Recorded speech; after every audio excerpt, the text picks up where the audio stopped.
Okay, the rumbling's going on again. It's about 7:30 in the morning. 7:44.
It just disappeared, Mark.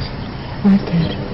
The trail that was making that trail went all the way up to there, and it just disappeared again. Okay, I'll put some holes on here.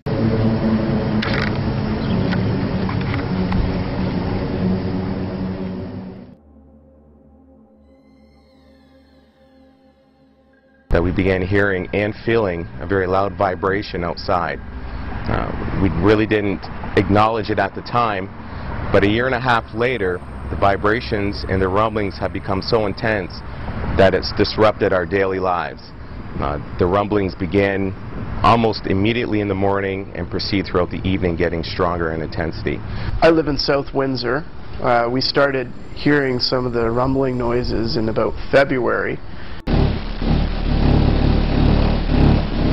And then in time I started noticing greater frequency and patterns, particularly in the evenings, where this noise was occurring, and it really culminated in an incident at the end of May 31st. I was watching a basketball game, and it was incredibly loud. The vibrations, you could feel them coming through the house and through the windows. We went out to see what it was, and it was just so intense. And as a result of that, I got involved. I contacted the Ministry of the Environment to find out what the issue was and to find out what they knew about it, and made some further efforts to get the federal government to provide some monitoring equipment.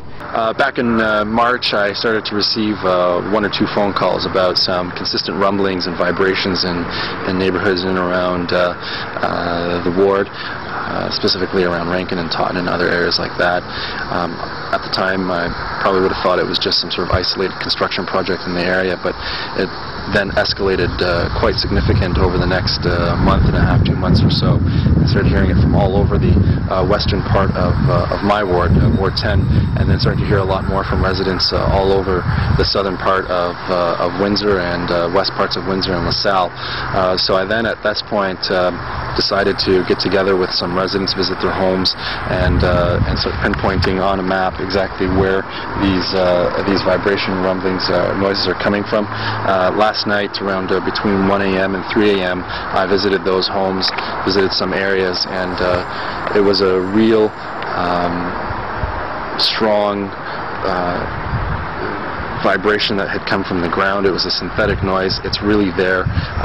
You personally experienced it? I personally experienced it. I sat and the person in the house at the time shut off the air conditioner, shut off the furnace, shut off the water main, shut off the electricity, and turned everything off and around the house. And if you put your palm to the hardwood floor, you could feel some sort of synthetic, synthesizing a little bit of a noise vibration. It's very weak. It grows a little bit, but it's consistent, and it goes back down. It's real, it's there, it's present, and I think that this issue needs to be taken much more serious. There needs to be an investigation. It's out there. It's getting, complaints are rising, and it started with 1 or 2 people, and now it's gotten to hundreds and hundreds of people across the southern west part of the city, and even bordering into the south.